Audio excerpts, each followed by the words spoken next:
What is going on, guys? Be Your Best Fitness here, and today we are going to be demonstrating all of the push-up variations that you are going to see throughout the program. If you have any questions on the form of any of these push-ups, please feel free to reach out. I'm going to be demonstrating, Guthrie's going to be walking me through it, so you can listen to him for the cues, and you can watch me for the form. So let's get into it. Yeah, we've got 5 variations that we want to cover. So we're going to start with the knee push-up, right? And it's, basically you're in a high plank, except being on your feet, you're on your knees instead. So Ethan's going to show us 3 repetitions.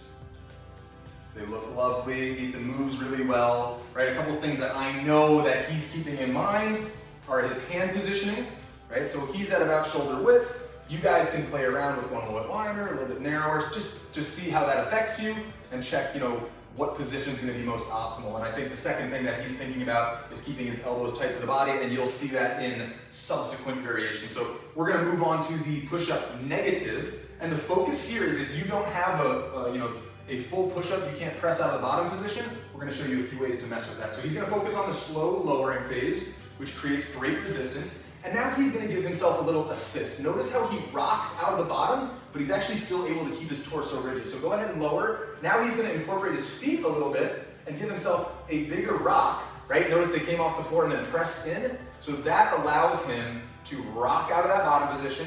He doesn't have to worry about pressing out, right? Or he could do the knee variation. Thanks for that, right? So he could do the knee variation and he doesn't actually even have to rock out of it. But the push-up negative is all about controlling that lowering phase to create better tension. And with that, we'll kind of move through the last 3 variations pretty quickly. Ethan's going to show us 3 regular push-ups, right? So most of us probably are familiar with the standard push-up, all right?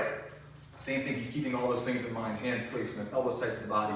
Now he's going to move on to the 1 1/4 push-up, and you'll take a look, you'll see that there's this little, extra rep at the bottom of each repetition, right? There's this little extra rep, and, if you don't have to get really specific, like, well, is that a 1/4 rep or a 1/2 rep? We know that he added in an extra small rep, and that's really all we're looking for.